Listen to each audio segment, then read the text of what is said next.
On continue notre voyage de guérison avec les 20 ingrédients essentiels au voyage de guérison. C'est gratuit, c'est en téléchargement libre sur le site internet de évolutionenconscience.com. Et on est au 11e ingrédient, je crois, qui est comment mettre en pratique son intention de vie, son intention ultime de vie et ses intentions de vie, voilà, ou plutôt comment adapter tout son écosystème personnel à son intention de vie.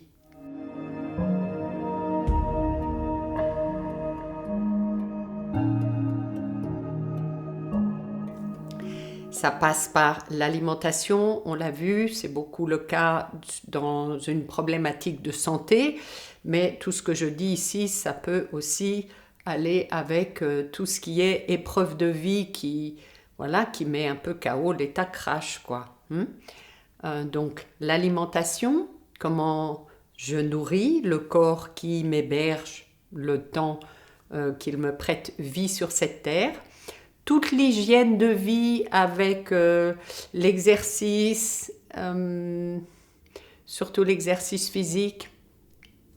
Il y a les fréquentations, le champ énergétique des personnes, des relations autour de moi.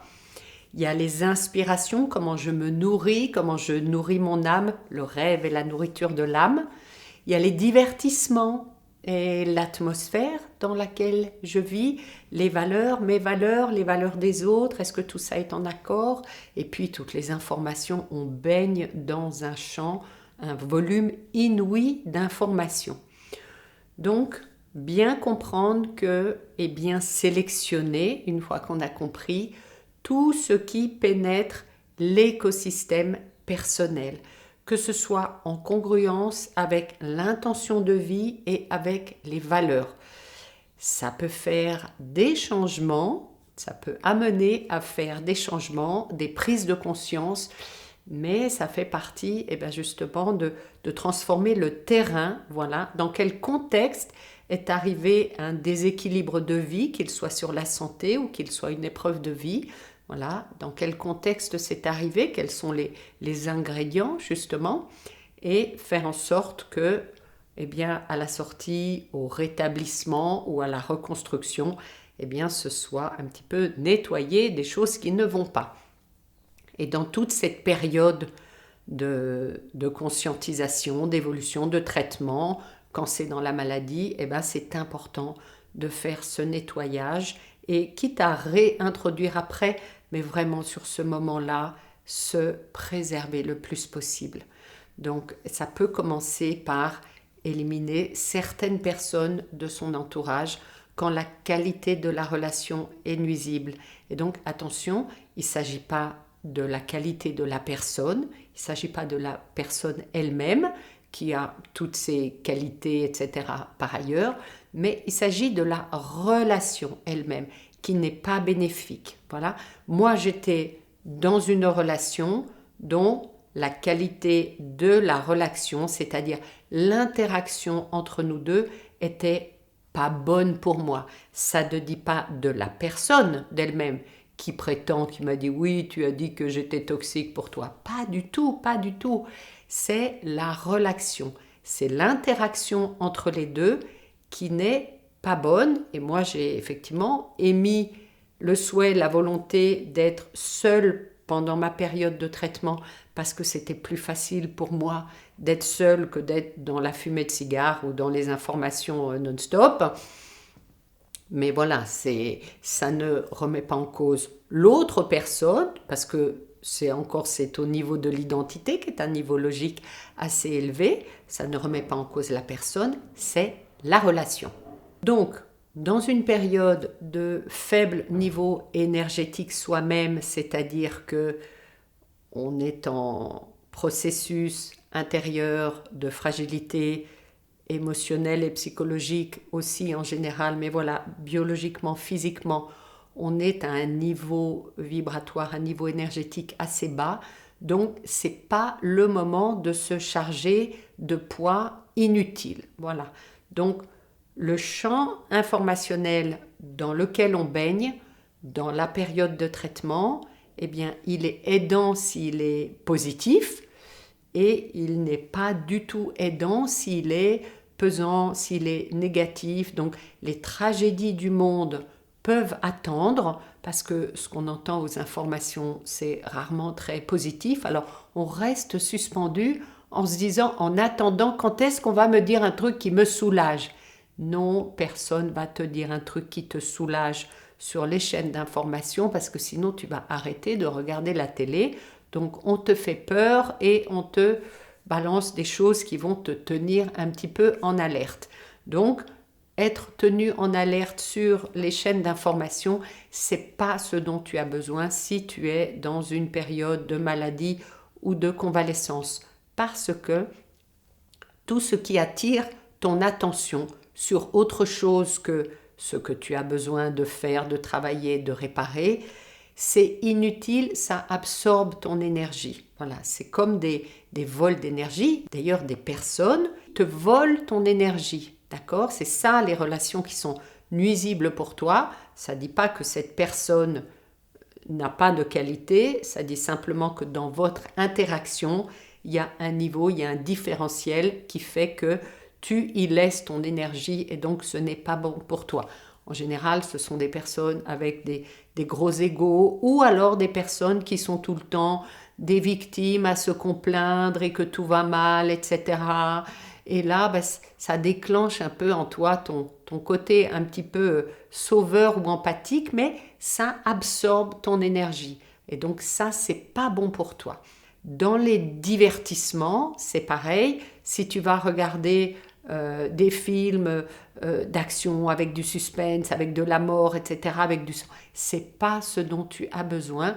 Ça, c'est pas des vibrations élevées, ce qui va pouvoir t'aider aussi bien en livre, en film, en conversation, etc. C'est de la tendresse, de l'humour, de l'amour, de la nature, voilà.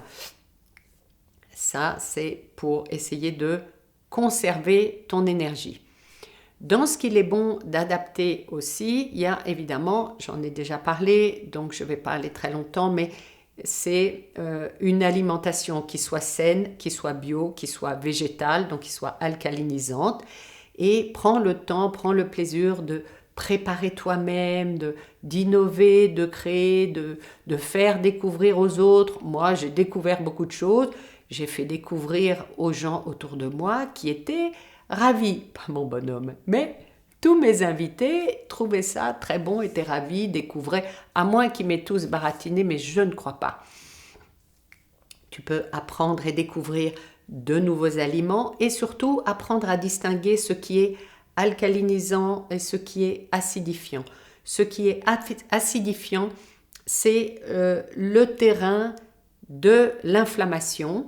C'est ce qui m'avait fait, moi, j'avais une alimentation pas du tout celle que j'ai aujourd'hui d'ailleurs, mais pas du tout bonne pour moi en tout cas, qui était très inflammatoire. J'étais dans une telle inflammation que je ne pouvais pas porter une bouteille d'eau pleine, d'accord? C'était trop de poids, je ne pouvais pas serrer la main et ça tombait comme ça, voilà. Donc, c'était pour moi pas du tout approprié. Donc, apprends quels sont les aliments alcalinisants, globalement végétal, vert, cru, etc., produits de la nature, acidifiants, globalement viande, produits animaux, produits transformés, les sucres, les graisses animales, les trucs de supermarché, quoi. Voilà. Tu peux apprendre aussi leur niveau vibratoire, leur fréquence, qui est aussi différente selon les aliments. Et puis tu peux apprendre aussi sur les bienfaits de l'eau pure et la programmation de l'eau. Les travaux de Masaru Emoto sur la mémoire de l'eau et comment programmer, et ça marche aussi sur soi. Quand je te parle du mantra, par exemple, c'est de la programmation. On est fait de 70% d'eau, et donc ça, c'est pareil, c'est de la programmation. Moi, je programme mes bouteilles d'eau, voilà, j'ai une fleur de vie, j'ai des mots, santé, joie, prospérité, gratitude, j'ai des symboles, voilà, et c'est posé sur une fleur de vie. Donc voilà, tu peux apprendre toutes ces choses-là, donc adapte apprends des nouvelles choses, apprends à être en accord avec ton corps, ton véhicule, ce dont il a besoin. Et c'est ce qui nous amène d'ailleurs au 12e ingrédient, toujours parmi les 20 ingrédients, qui est vraiment de vivre en accord avec sa nature profonde et de valoriser vraiment chaque minute de vie. Et quand on se trouve face à sa finitude, face à sa mortalité, face au est-ce que j'arrive au bout de ma vie là? Eh bien, la vie prend une toute autre saveur, ça ouvre une dimension, ce n'est pas que ça ferme, c'est que ça ouvre, c'est marrant, hein? Ça ouvre une nouvelle dimension. Et donc, la vie prend une autre saveur et le corps prend une autre importance. Et donc, avec le travail sur l'intention de vie, sur les valeurs, sur les besoins, déjà, on est un peu plus au clair avec ce qui est aidant. Donc, c'est important de continuer à vivre la vie qu'on aime, de ne pas se cataloguer malade et de ne plus faire ce qu'on faisait avant, oh là là, je suis malade et tout. Non, au contraire. Il s'agit de supprimer ce qui ne sert à rien et qui consomme de l'énergie passive. Par exemple, Internet, réseaux sociaux, télévision, quand c'est être spectateur, regarder, vivre une vie par procuration au lieu de vivre sa propre vie. Alors certes, c'est bien un peu de divertissement, etc. Encore une fois, bien les choisir pour avoir un niveau vibratoire qui s'élève plutôt que de baisser. Mais voilà, ne pas se retrouver suspendu. C'est valoriser chaque minute de sa vie, mais pour soi. Voilà, ça donne plus de richesse à la vie intérieure. Et ne pas avoir peur d'être face à soi, d'être face au silence. Il y a des gens à qui ça fait très peur de se trouver face à soi et face au silence. Il y a des gens comme ça qui ont besoin de ne jamais être seul. J'en ai connu un comme ça. Voilà, impossible d'être seul. Mais moi, je suis jamais aussi heureuse que quand je suis seule avec moi-même. Je suis ma meilleure partenaire de vie, je suis mon meilleur compagnon.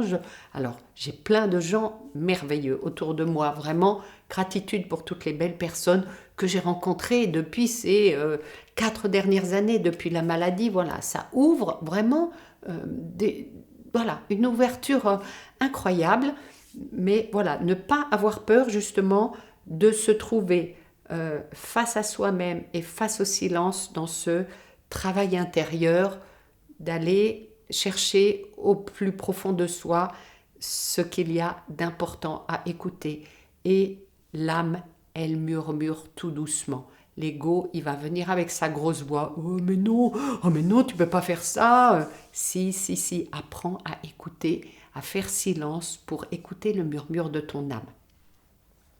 Tu peux écrire, j'ai beaucoup écrit, tu peux écrire, tu peux dessiner, tu peux apprendre quelque chose de nouveau si ton état cognitif te permet, parce que alors moi ça m'a pris plusieurs années avant de pouvoir reprendre toutes les formations que j'ai prises, mais il a fallu que je sorte de la situation hyper stressante dans laquelle j'étais, il a fallu du temps, il a fallu le confinement. Oh le confinement, le monde s'est mis à ma lenteur, voilà.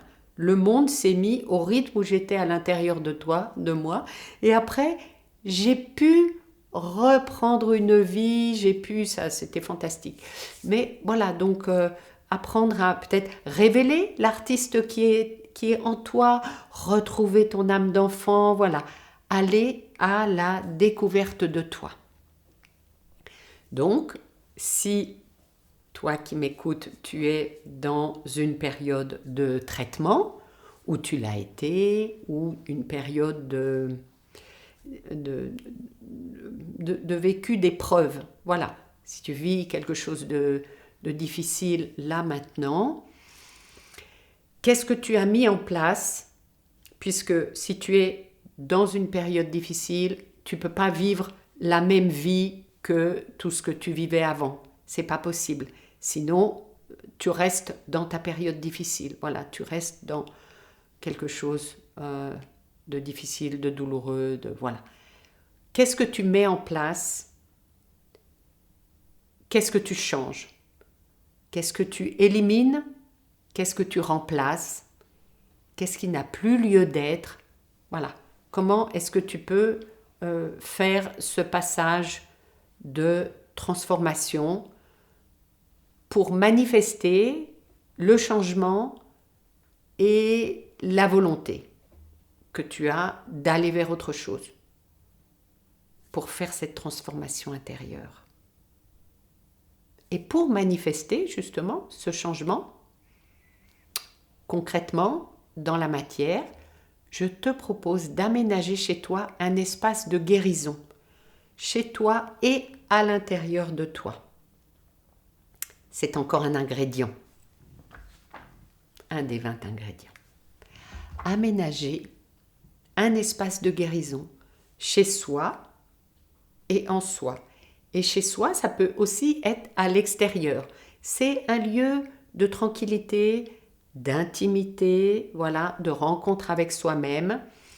Et ça peut être avec, tu le symbolises comme tu peux, comme tu veux. Ça peut être un petit hôtel avec un petit Ganesh ou un petit symbole spirituel. Ça peut être un cristal. Choisis parmi les cristaux ceux qui ont des bonnes énergies pour toi. Ça peut être un petit ange. Ça peut être une bougie. Donc cet espace de guérison, ça doit être vraiment un lieu de tranquillité, d'intimité. Et tu peux l'aménager avec des cristaux. Voilà, moi j'ai des petits cristaux. Mais j'en ai plein des cristaux. La Terre produit des choses magnifiques. J'ai un lien particulier avec l'éléphant. L'éléphant, c'est un matriarcat, c'est la tribu. C'est toujours trouver son chemin, c'est lent et solide. J'aime beaucoup les éléphants, voilà. Donc tu peux y mettre, tu peux avoir des petits symboles. Ça c'est un Ganesh. Tu peux avoir des symboles spirituels. Moi j'ai aussi, voilà, un petit ange. Et puis dans mon lien avec les éléphants, voilà, ça c'est un cadeau. Donc tu peux y mettre aussi les cadeaux que tu reçois. All you need is love, voilà. Ouais, ça c'était offert par mes collègues que je salue si vous me regardez, les amis. Voilà, donc tu peux avoir une bougie. C'est un lieu où tu peux tu peux avoir tes petits rituels, voilà, ton échange avec toi-même. Et puis, si tu es alité, si tu ne peux pas te lever, eh bien, ça peut être, voilà, un objet que tu peux vraiment garder avec toi et qui fait de ce lieu ou de ce moment, si tu es alité, voilà, de ce moment-là où tu t'y connectes, eh bien, un lieu sacré, un lieu de paix où tu peux méditer, où tu peux lire, où tu peux écrire, où tu peux te relier à toi, à ton enfant intérieur. Tu peux le décorer si c'est un espace avec des messages, des images, des photos, des cadeaux, mon éléphant, voilà, des citations inspirantes, des affirmations positives, voilà, tout ce qui peut apporter paix, bien-être, réconfort pour toi. C'est vraiment un endroit qui manifeste ton engagement de guérison. Isabelle, donc, pour qui j'ai écrit ce guide et qui a mis un petit mot dedans, elle s'est fait un très joli petit espace qui est sur sa table de nuit avec quelques petits éléments comme ça. Et son rituel tous les jours était de se connecter dans cet espace avec elle-même. Voilà, tu peux partager en commentaire, ça me fera très plaisir de lire, de savoir, voilà, qu'est-ce que tu as été inspiré de créer, d'installer, si tu as des questions, tu peux les poser, mais comment tu as intégré ça dans tes rituels, dans ton quotidien et dans ton voyage de guérison. Voilà, à disposition tous et toutes pour répondre à vos questions. Partagez cette vidéo si vous pensez qu'elle peut être utile à quelqu'un de votre entourage. Et puis, à bientôt, ici ou ailleurs. Et souriez tous et toutes, souriez tous. et observez comme ça fait du bien à l'intérieur. Vraiment ce sourire. Méditez en souriant. Faites-vous des sourires à vous-même pendant vos méditations. Et vraiment, vous verrez que le sourire, il déclenche une joie intérieure. La joie est la petite sœur de l'amour, c'est une vibration très élevée. Après, c'est la gratitude, c'est la prière.